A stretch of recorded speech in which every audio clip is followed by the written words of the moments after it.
Dear students, today I will teach you the fifth paragraph of lesson 3, Discovering Death. The saga continues. After months of carefully recording the Pharaoh's funerary reserve, फेरो के साथ दफन की गई संपत्ति को कई महीनों तक ध्यानपूर्वक लिपिबद्ध करने के बाद Carter began investigating his 3 nested coffin. Carter जो है उसके ताबूत की जांच, कार्टर उसके 3 कवचों में रखे गए ताबूत की जांच करना, निगरानी करना शुरू किया। ओपनिंग द फर्स्ट, जब उन्होंने पहले ताबूत को खोला तो ही फाउंड ए श्राउड, उन्होंने एक कफन देखा जो कि एडोर्न्ड विथ गार्लैंड, जो कि willow olive, garland of willow and olive leaves, willow और ओलिव की पत्तियों से, वाइल्ड सेलेस से, लोटस की पेटल, लोटस की पंखुड़ियों से, एंड कार फ्लावर से जो है ये सजावट की माला से सजा हुआ है। The threaded evidence of the burial in March और अप्रैल, ये सूखे फूल पत्ते इस बात का प्रमाण दे रहे थे कि उनकी मृत्यु लगभग जो है मार्च अप्रैल के महीने में हुई। उनका बरियल, दफन का काल मार्च अथवा अप्रैल के महीने में हुआ। When he finally reached the mummy, जब कार्टर अंत में मम्मी तक पहुँचे तो ही ran into trouble, वे परेशानी में पड़ गए। The ritual resins had hardened, अनुष्ठान में प्रयोग किया गया जो मुनक्का था वो कठोर हो गया। Cementing touch to the bottom of his solid gold coffin, तट जो की बॉडी जो थी वो कठोर सोने के ताबूत में सीमेंट की तरह जम गया। No amount of legitimate force would move them, कोई भी उचित शक्ति उनको हिला नहीं सकती। कार्टर रोड लेटर, बाद में कार्टर ने लिखा, व्हाट टू बी डन, अब क्या किया जाए। Now the explanation to this. Here the writer tells us that after so many months recording carefully the treasures buried with Tut, Carter started to trial his 3 nested coffins. When he opened the first, he found a well decorated, he found a shroud which was well decorated with the garland of willow, olive, shelley, and lotus petals and card flowers. All these were in faded condition, in dried condition, that proved the evidence of the burial of Tut in the month of March or April. At last, when he reached to the mummy, he was troubled. The resins that was used in ritual had hardened, and it was cemented with the bottom of the solid coffin. No any legal power could move Tut from the ground. At last, Carter wrote what should be done are this. Now the 6th paragraph.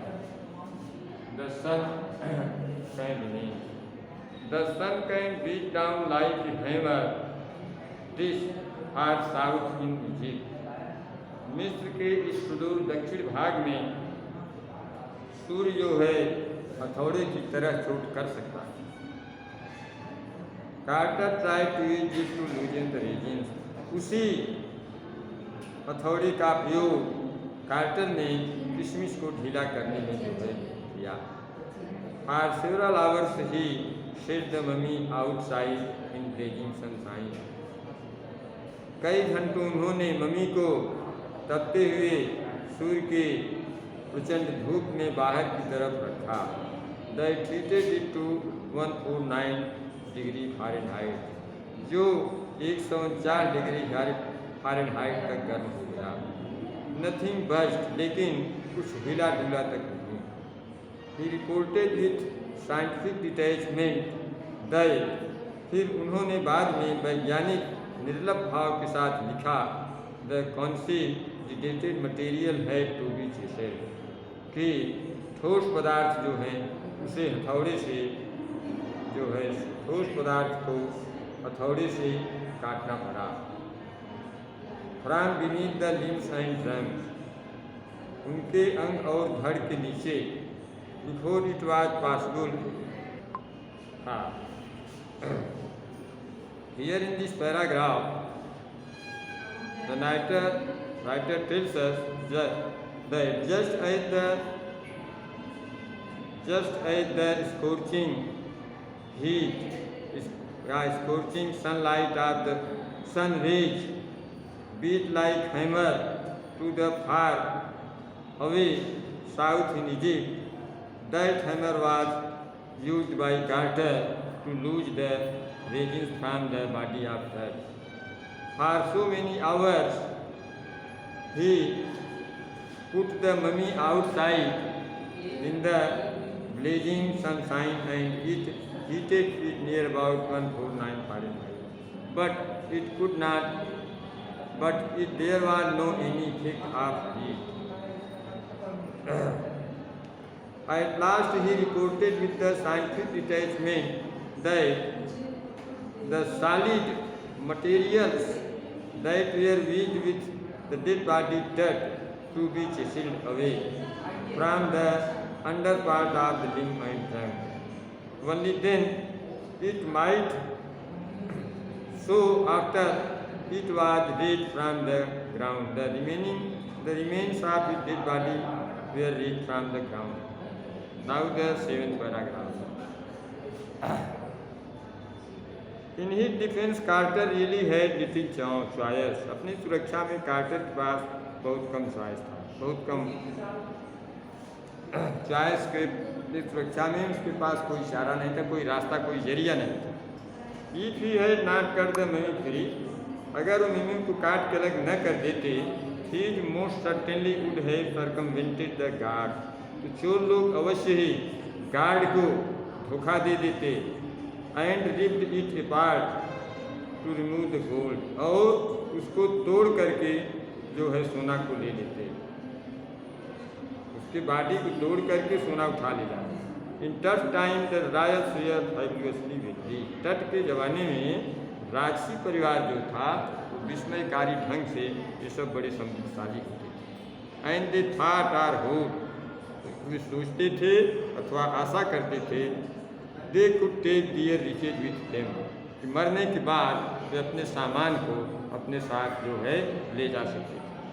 हार ही journey to the great beyond, इस संसार से परे दूसरे संसार की यात्रा के दौरान किंग तट वाज लविश्ड विथ ग्लिटरिंग गुड्स, तट को जो है चमकते हुए वस्तुओं से लाद दिया गया था, जिसमें प्रेशियस कलर्स मीन्स कीमती पट्टे थे, इनलेड नेकलेस जड़ाऊ हार, एंड ब्रेसलेट रिंग्स और अंगूठियाँ थी, अमलेट्स एंड सेरिमोनियल ताबीज थे, एंड सेरिमोनियल अप्रन मीन्स अनुष्ठानिक संगे, सैंडल चप्पल था, सीज for his fingers and toes, अंगुलियों और अंगूठों के लिए अंगुलिस्तान, and the now iconic inner coffin and mask, और मूर्तिनुमा शवपेटिका थी जो कि ऑल ऑफ प्योर, जो कि शुद्ध सोने के जो है बने हुए थे। टू सेपरेट तट फ्रॉम हिज एडॉर्नमेंट, तट को उनके आभूषणों से अलग करने के लिए Carter's men remove the mummy's head, Carter के आदमी मम्मी के सिर को अलग कर दिए, and severed nearly every major joints, और जो मुख्य जोड़ था उसको भी अलग किए। Once they had finished, जब अपना काम समाप्त कर लिए, they resembled the remains on a layer of sand in a wooden box. वे अवशेष को, शरीर के अवशेष भाग को लकड़ी के बॉक्स में बालू की परत पर रख दिया, with padding that concealed the damage, और गद्दियों से उसे ढक दिया जिससे डैमेज जो क्षत हुई थी उस भाग को वो ढका रहे। द बेड हेयर तट नाउ रेस्ट, ऐसा बेड जहाँ पे कि तट अब जो है आराम करते हैं। Ninth paragraph in English. Here we are told that Carter had very little chance in his defence. If he had left the mummy free, the thieves might have deceived the guards and would have taken away the gold by cutting the body of that. In the time of that,